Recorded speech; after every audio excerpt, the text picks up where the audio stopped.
Ja nüüd liigume selle esimese, enim levinud lubaduse juurde.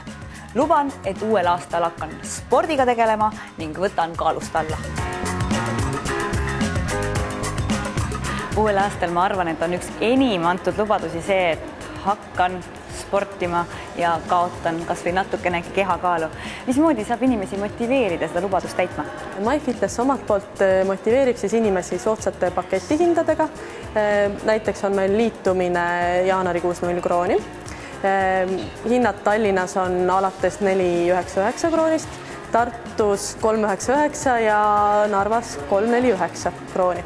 Et alates sellisest hinnast võib siis käia meil treeningut tegemas. Siis pakume veel jaanuaris täiskasvanutele ujumiskursusi, nii nendele, kes ei oska üldse ujuda, kui ka edasijõudnutele ja toome enda poolt juurde ka uusi treeningstiile.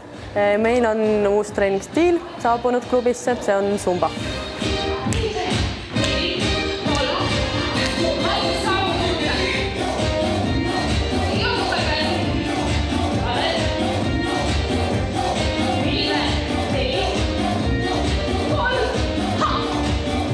Mis asi see Zumba treening on?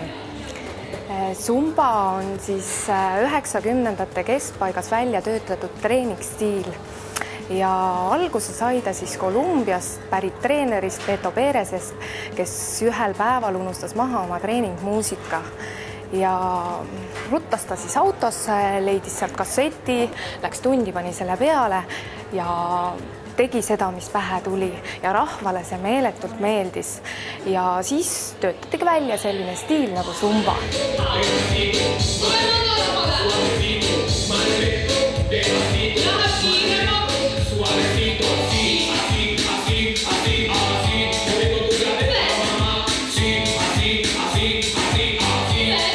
Ja Zumba siis koosneb erinevatest tantsudest nagu salsa, samba, merengue, kumbja, reggaeton ja nii edasi, meeletult lõbus, tõhus ja samuti lihtne treening,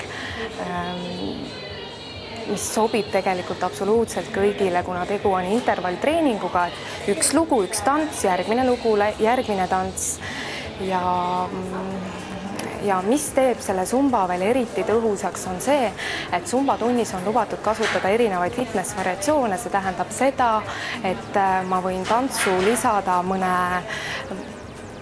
lihtsama lihasharjutuse, mis teebki selle tunni veelgi tõhusamaks. No üks tantsutund, millest meile kõigile tõeliselt tuttav on Body Jam, Les Millsi siis kontseptsioontund. Kas Zumba on ka kontseptsioontund?